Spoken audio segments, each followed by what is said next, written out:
How will the Fed's announcements affect the market this week? And with the coronavirus easing slightly, how will this affect global markets? And we discuss the EU and the UK negotiations over Brexit. All this and more with Bob Mason of FX Empire. This is your midweek market drivers.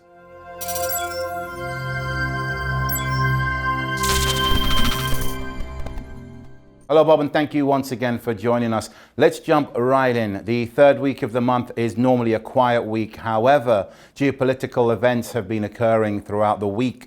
The Fed's announcements coming up regarding the economic calendars. What are your thoughts on this? It's been a busy week for the Fed chair. Powell spoke on Sunday night about what lies ahead and obviously monetary policy, assuring the markets that the Fed had plenty of ammunition left to support the US economy and its recovery from the COVID-19 meltdown. On Tuesday, he delivered testimony to lawmakers alongside Treasury Secretary Newton. Really, it was just doom and gloom outlook again, citing that the economy was unlikely to recover until the end of 2021.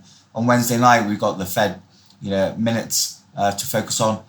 Will there be any discussion on negative rates? What else is our committee members talking about in terms of providing support, and when are they likely to deliver it? Is it going to be once lockdown measures have eased and the spread of the virus has abated?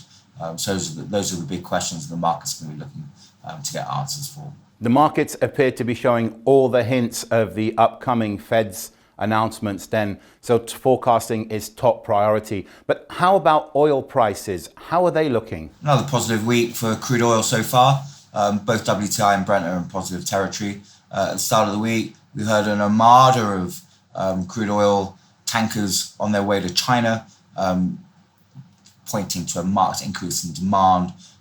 That coupled with obviously the cutback in output, even though that cutback is from record levels, has provided the support this week.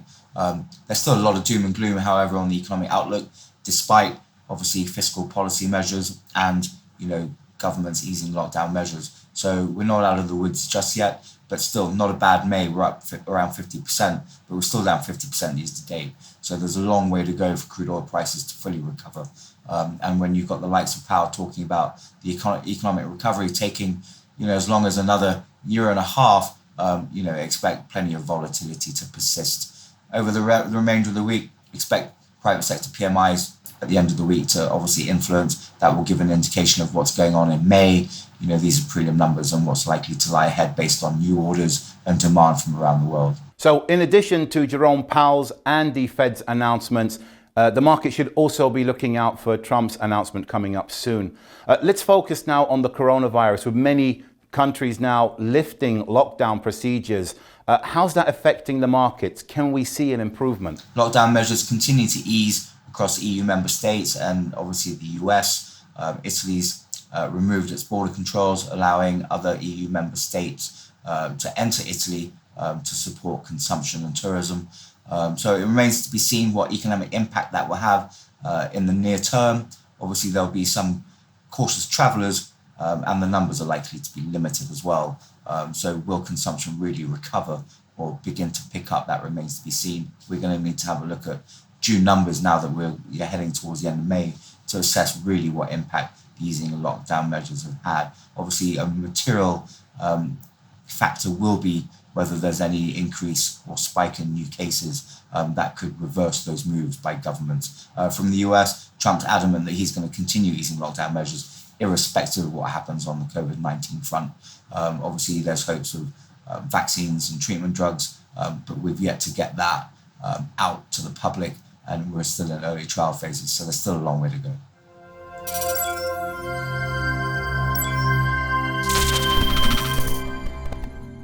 So it appears that we can see light at the end of the tunnel with all the lockdown restrictions being lifted. But regarding the economic calendar data, what should we be looking out for there? Economic data front, with obviously March and April a write-off from an economic perspective, we're looking at May numbers. And this week we've got private sector PMI numbers, the prelim numbers for May for the US, the UK, and obviously EU member states. So that's going to be particularly telling. Initial moves in terms of easing lockdown measures, has there been any immediate impact? We saw China and its private sector sort of rebound quite sharply following the easing of lockdown measures. So will Will EU member states, the US and the UK, see similar things? We're expecting no for the UK. For the US, obviously service sector activity is key. So will there be any marked improvement in service sector activity to give the markets a boost? And we're going to need to see similar moves across the EU.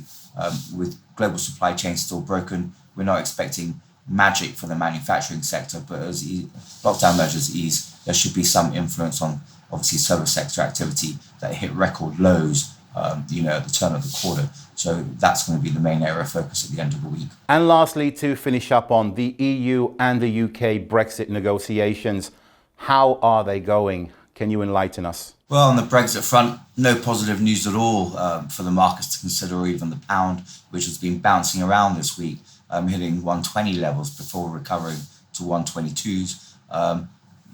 UK government's making no progress with the EU. EU's dragging its feet. Obviously, the EU's also accusing Britain of breaking the freedom of movement rules and threatening, obviously, court action there. So that's been some hot news at the start of the week. Fisheries, trade, these remain key areas of focus. And obviously, Boris Johnson's been talking about the transition period and refusing to extend it despite the COVID-19 pandemic. So that's pointing to a hard Brexit for now, unless the EU pulls its finger out and actually starts making progress on trade negotiations. So all in all, pretty negative for the pound near term. So we're not expecting any major bounce unless there's a marked shift in progress in terms of Brexit. And obviously on the other side of it, you've got COVID-19 and the continued lockdown measures, and we're approaching late May now as well. So the UK economy is under pressure and stress, and will likely remain so. With the pound, possibly aiming at sub 120, should the EU and the UK fail to make progress, going into June. That was Boris Johnson's drop dead date at the end of June in terms of having a blueprint in place for Brexit and trade negotiations. As always, Bob, thank you so much for joining us and for your input. Please stay safe. That was your midweek market drivers. Please don't forget to follow us on all our social media platforms, on Twitter, on Instagram, Facebook, and LinkedIn for more information.